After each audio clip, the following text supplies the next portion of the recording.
اخوتن فاصلحوا بین اخویکم، مومنین آپس میں بھائی ہیں، ان کے درمیان آپس میں سلو کراؤ. اور آگے پھر اللہ نے بہت سارے احکام دیے. تجسس مت کرو، ٹوہ میں مت لگو کسی کی.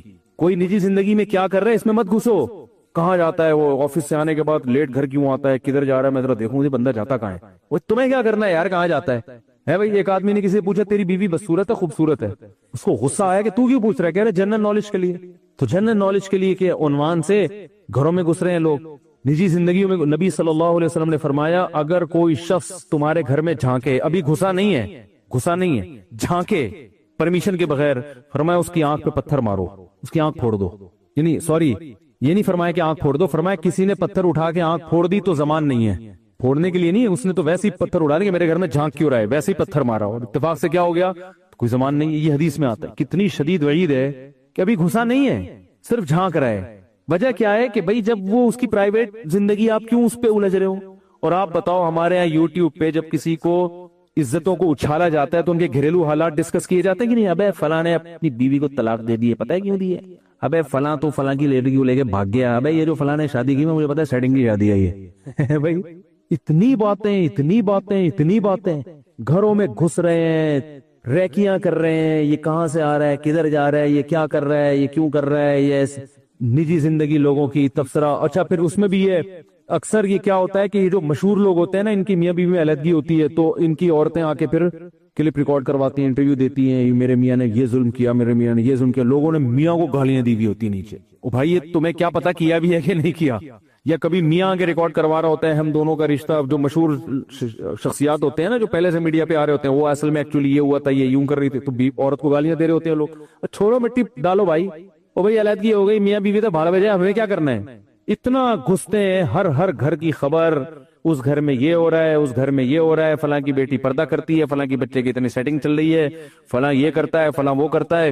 تو جو بھی کر رہا ہے بھائی آپ سے اس کے بارے میں سوال نہیں ہوگا. اللہ فرمایا وَلَا تَجَسَّسُوا، جاسوسی مت کرو.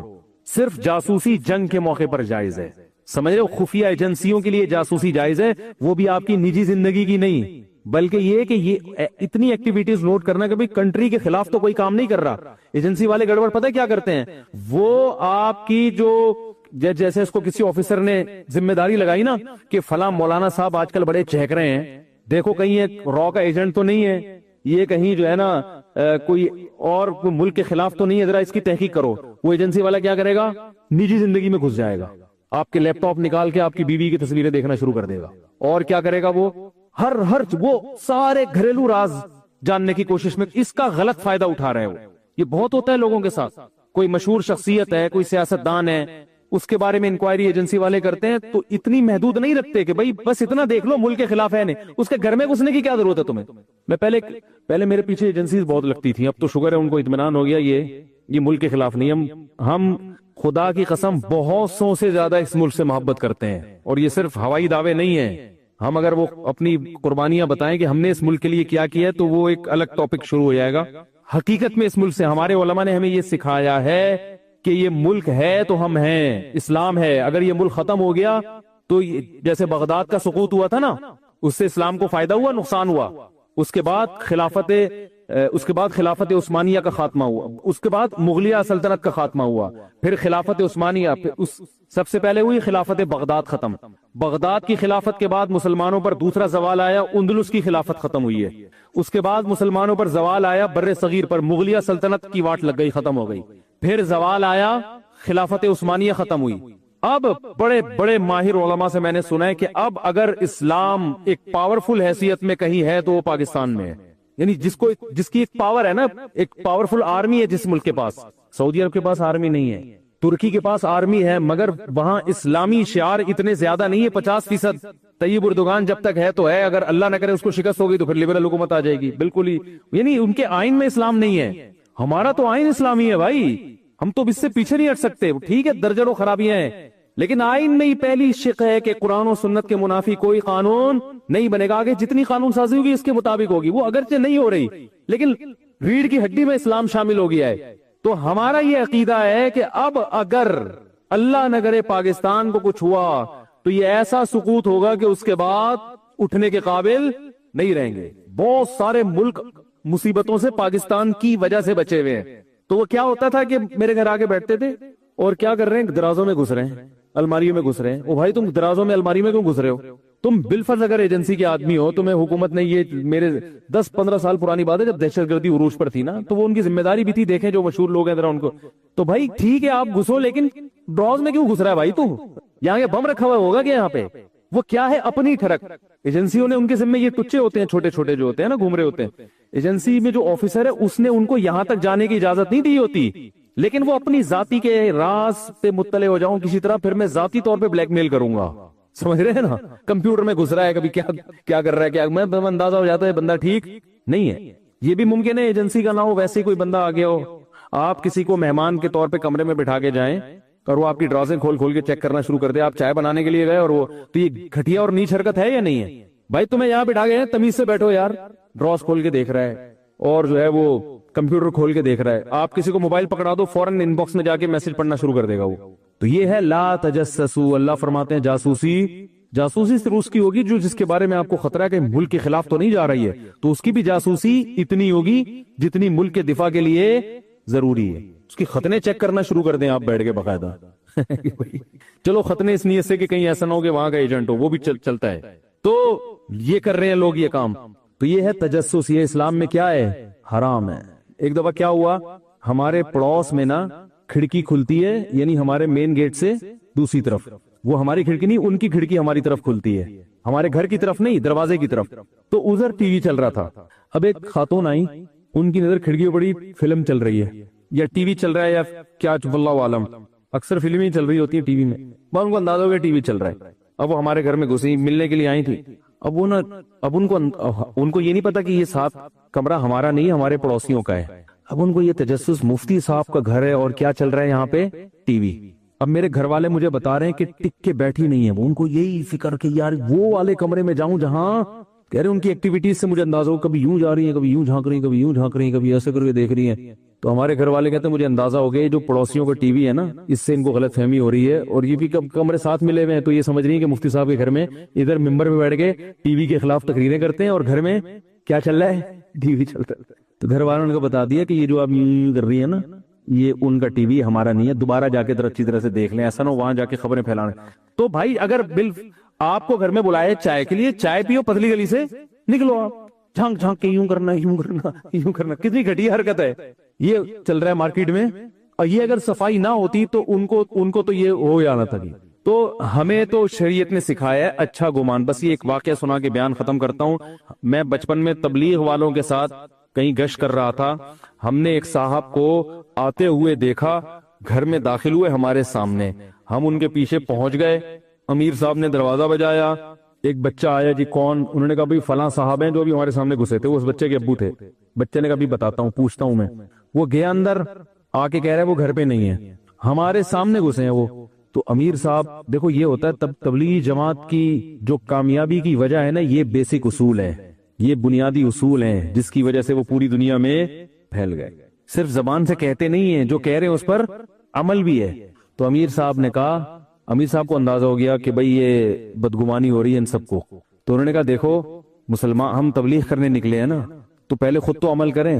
خود عمل میں کیا ہے کہ کسی کے خلاف بدگمانی, قرآن میں اللہ فرماتے ہیں مت کرو, اچھا معامل تلاش کرو. تو انہوں نے کہا وہ یہاں سے آئے ہیں, پیچھے بھی دروازہ ہے, جو میں اکثر بیان میں کہتا ہوں نا پتلی گلی, تو بھائی چوڑی گلی کے ساتھ پتلی گلی بھی تو ہوتی ہے نا.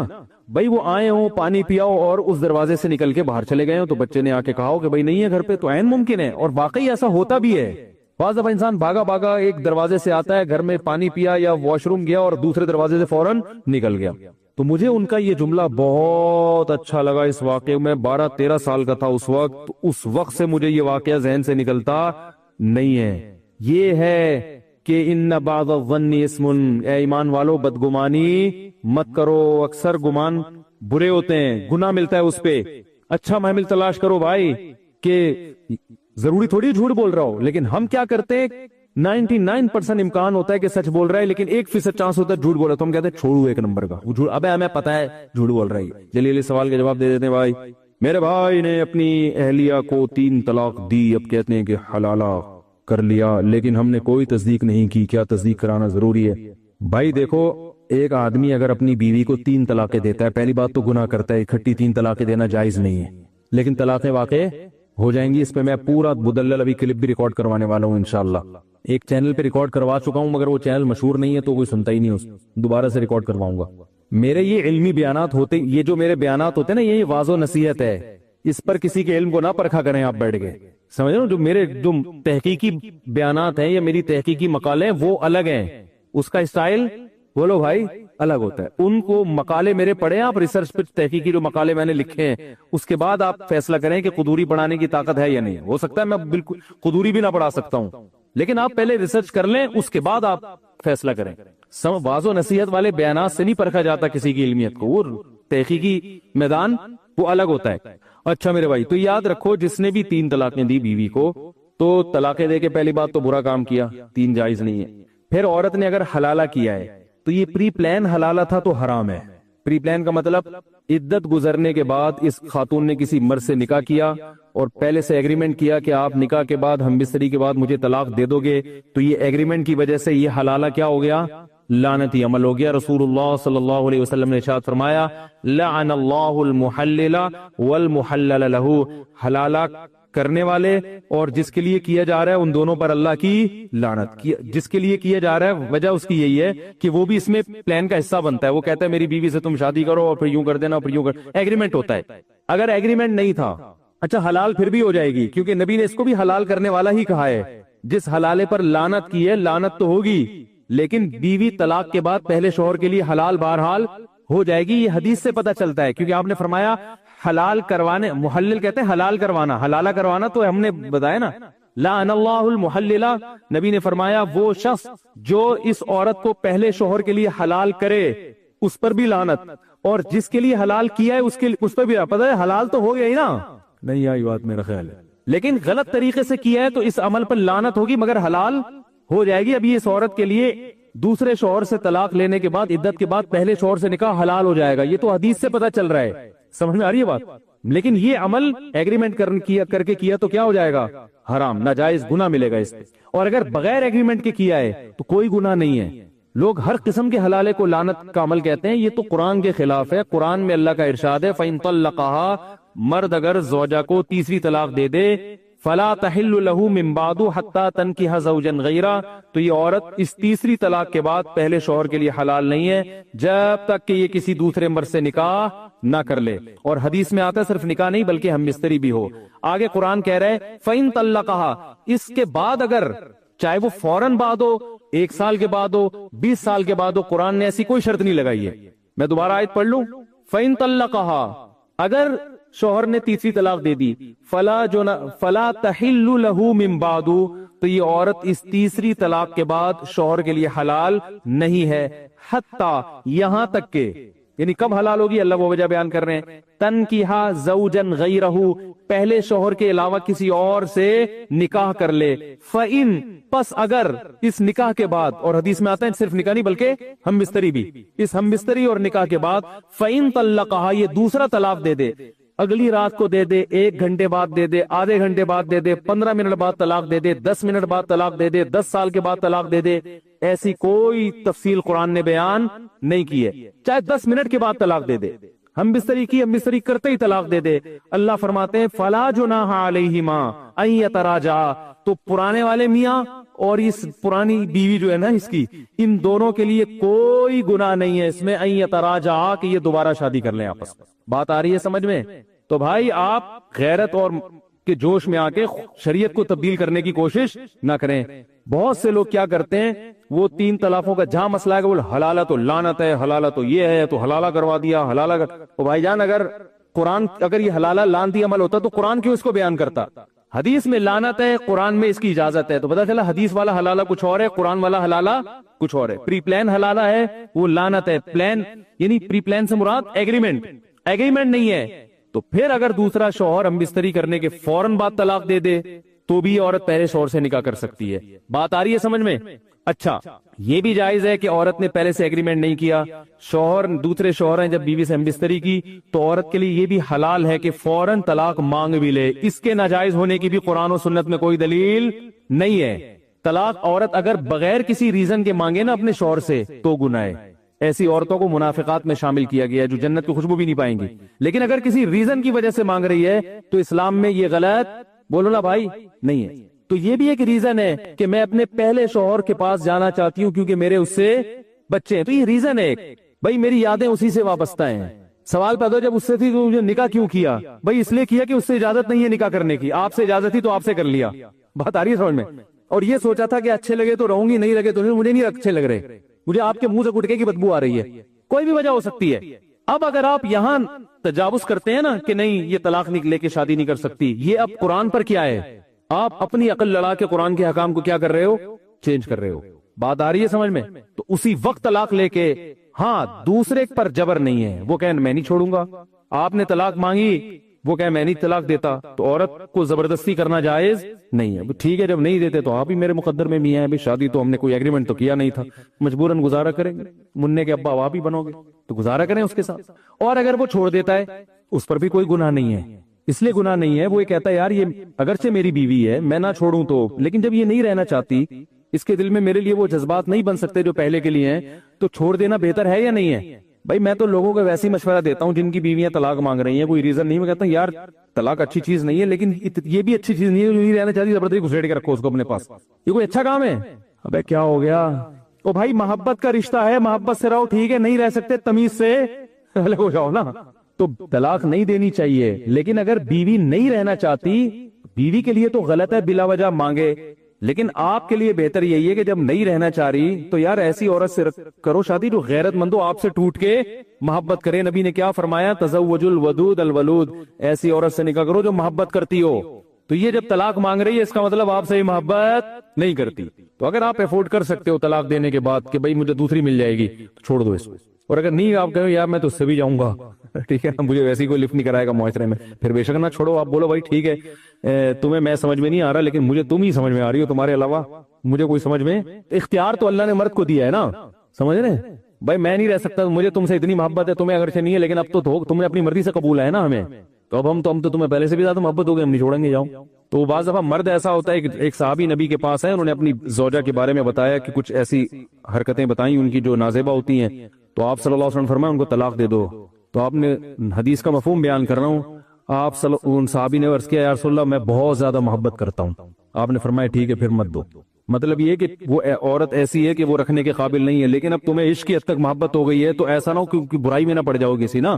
ایسی عورت کو چھوڑو گے تو اب تمہیں اس ڈیزائن کی دوسری ملے گی نہیں, وہ زیادہ خوبصورت تھی یا کیا مسئلہ تھا اس میں, تو پھر تمہیں وہی. ایک صاحب کی بیوی بد اخلاق تھی مگر خوبصورت بہت تھی, تو انہوں نے اپنی بیوی کو طلاق دے دی. اب ان کو اچھے اخلاق والی مل گئی مگر اس کی شکل بیچاری کی بقول ان کے, آپ کوئی بھی نہیں جانتا نہیں ہے میں کس کی بات کر رہا ہوں, اس لیے کوئی غیبت نہیں ہے, کسی کا راز فاش نہیں کر رہا.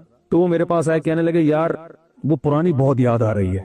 میں نے کہا کہہ رہے یار وہ ٹھیک ہے بد اخلاق تھی لیکن شکل اچھی تھی. کہہ رہے یہ اخلاق کی بہت, لیکن کہہ رہے شکل بالکل بھی اچھی نہیں ہے. تو میں نے کہا اب اس کو بھی گزارا کر لو. اب ان کے ماشاءاللہ گزارا ہو رہا ہے, بچے بھی ہو گئے ان کے. میں نے کہا ورنہ جب اگلی ملے گی نا تو نہ اخلاق کی اچھی ہوگی اور نہ شکل کی ہوگی, پھر بولو گے دوسری اخلاق کی تو اچھی تھی نا. تو شکر کرو جو بھی اللہ نے جس کو جو پیس دے دیا, اللہ کا شکر ادا کرو. جو ملا صبر کرو, شکر کرو. دنیا میں سارے مزے دنیا میں نہیں ہوتے, پازیٹیو چیزوں کو دیکھو, نیگیٹو کو اگنور کرو. تو اب اللہ نے قرآن میں کیا کہا کہ اب اگر شادی کے بعد دوسرا میاں طلاق دے دے, فوراً دے دے, اگلے دن دے دے, 10 سال کے بعد دے دے, وہ اس کا ہیڈیک ہے, وہ ان کا آپس کا مسئلہ ہے. بلکہ علماء نے یہاں تک لکھا ہے کہ اگر دوسرا شوہر اس نیت سے طلاق دے دے کہ یہ پہلی شوہر کے ساتھ شادی کرنا چاہتی ہے, اس کے اس سے بچے ہیں, اس کے جذبات اور فیلنگ اسی کے ساتھ ہیں, میرے ساتھ یہ نباہ نہیں کرنا چاہتی, تو اس طلاق پہ اس کو ثواب ملے گا. مقصد تو راحت. طلاق اس لیے بری چیز ہے کہ اس سے نقصان ہوتا ہے نا, یہاں طلاق کا نقصان کے بجائے کیا ہو رہا ہے, فائدہ ہو رہا ہے. اور دوسری بات جو حلالے کا مقصد تھا وہ بھی حاصل ہو گیا. مقصد یہ تھا کہ جب مرد نے 3 طلاقیں دی تھیں تو طلاق میں یا تو عورت قصوروار ہوگی یا کون قصوروار ہوگا, آدمی. یہی مسئلہ ہے نا. اگر عورت قصوروار تھی تو اس کی زندگی میں نیا مرد آیا تو اس کو کمپیئر کرنے کا چانس دیا شریعت نے, دیکھو یہ بھی ہے وہ بھی ہے, دونوں میں زیادہ اچھا کون ہے. اب سوچ سمجھ کے جانا, جو جھگڑے ہو رہے تھے, اگر اس کا پرانا میاں غلط تھا تو کبھی بھی پرانے کے پاس نہیں جائے گی. وہ سمجھ میں آ رہی ہے بات؟ وہ کہے گی اللہ نے میری جان چھڑا دی, میری زندگی میں ایک نیا مرد آ گیا, ایک اچھا آدمی مل گیا, میں اب آپ ہی کے ساتھ زندگی گزاروں گی, مجھے وہاں جانے کا کیا شوق ہے. دوبارہ اس کے پاس جانا چاہتی ہے, اس کا مطلب فالٹ کس میں تھا؟ این ممکن ہے آپ میں فالٹ ہو. اب آپ کو اندازہ ہو گیا کہ جو ہے نا مرد کیسے ہوتے ہیں. اور مرد کی اگر غلطی تھی تو جب وہ دھکے کھائے گا نا اس بیوی کو یاد کر کر کے روئے گا تو اسے اندازہ ہوگا یار اس میں فالٹ تھے، مگر اب جو میں رشتے تلاش کر رہا ہوں اس سے بھی زیادہ فالٹ والے مل رہے ہیں. اور یار کم از کم بچوں کو تو پال رہی تھی نا، اب تو بچے بھی گئے. چلو کھانا نہیں بناتی تھی، خدمت نہیں کرتی تھی، تمیز سے بات تو کرتی تھی. وہ یادیں جب علیحدگی ہوتی ہے نا، یادیں تو پھر آتی ہیں. کہہ گا یار یہ تو کسی اور کے نکاح میں چلی گئی یار، یہ تو بالکل اختیارات ختم ہو گئے. وہ 100 دفعہ سوچے گا. اگر وہ اپنے فیصلے پر نادم نہیں ہے، وہ کہہ رہے میں نے صحیح کیا، تو وہ دوبارہ کبھی بھی شادی، بولو بھائی بولتے کیوں نہیں کرے گا. وہ کہے گا اچھا کسی اور سے نکاح ہو گیا، فون کر کے اپنی پرانی بیگم کو بول دے گا، اب اسی کے ساتھ رہنا، اس خوش فہمی میں نہ رہنا کہ میں آپ سے شادی کروں گا. ادھر ہی زندگی ہنسی خوشی زندگی گزارو، میری جان چھوٹی، اچھا ہوا تمہیں بھی گھر مل گیا. سمجھ رہے ہیں؟ لیکن اگر وہ طلاق کے بعد دوبارہ نکاح کر رہا ہے، اس کا مطلب وہ یہ مان رہا ہے کہ غلطی طلاق دینے میں کس کی تھی؟ میری تھی. تو قرآن کہہ رہا ہے کہ فلا جناح علیہما ان یتراجعا ان ظنا یقیما حدود اللہ. دونوں آپس میں شادی کر سکتے ہیں اگر ان کا خیال ہو کہ اب یہ جھگڑے نہیں ہوں. اس کو بھی سزا مل گئی اور آپ کو بھی سزا مل گئی. ایک آخری بات بتا کے بیان ختم کرتا ہوں. بیان تو میرا ختم پہلے ہی ہو چکا ہے، جو جانا چاہیں وہ جا سکتے ہیں. تو یہ گریبی چل رہی ہے، بیان ختم ہو چکا تھا. جب مسائل شروع کر دوں نا میں تو اس کا مطلب بیان ختم ہو چکا ہے، جو جانا چاہیں وہ جا سکتے ہیں. تو لوگ اس کو غیرت کے خلاف سمجھتے ہیں، یہ ایک اہم بات ہے. لوگ کہتے ہیں غیرت کے خلاف ہے کہ 3 طلاقیں دی، ایک آدمی کی بیوی کسی دوسرے مرد کے پاس جائے پھر وہاں سے گھوم کے واپس ہے، غیرت کے خلاف ہے. یہ غیرت کے خلاف اس لیے نہیں ہے کہ جب آپ نے 3 طلاقیں دے دی، عدت بھی پوری ہو گئی، تو وہ اب آپ کی بیوی ہے نہیں. وہ جہاں چاہے جس سے چاہے شادی، کسی کی طلاق یافتہ سے شادی کرنا غیرت کے خلاف نہیں ہے. آپ کا اس سے کوئی ریلیشن نہیں رہا، وہ جہاں چاہے شادی کرے. اب اگر وہ دوسرے مرد سے طلاق لیتی ہے تو یہ بھی غیرت کے خلاف نہیں ہے. عورتیں طلاق لیتی ہیں مختلف بیسس پر، تو غیرت کے خلاف ہے. کسی بھی بیس پہ طلاق لیتی ہے، کوئی بیس معقول ہو. پھر جب طلاق لینے کے بعد عدت بھی پوری کر لے تو جیسے اس کا کسی اور مرد سے نکاح کرنا غیرت کے خلاف نہیں ہے، اپنے پرانے میاں سے نکاح کرنا بھی غیرت کے خلاف نہیں ہے. تو کون سا اسٹیپ ہے جو آپ کو لگتا ہے یہاں سے غیرت کے خلاف کام شروع ہو رہا ہے؟ تو اس لیے جو جائز حلال ہے وہ غیرت کے خلاف نہیں ہے. سمجھ میں آئی بات کہ نہیں آئی؟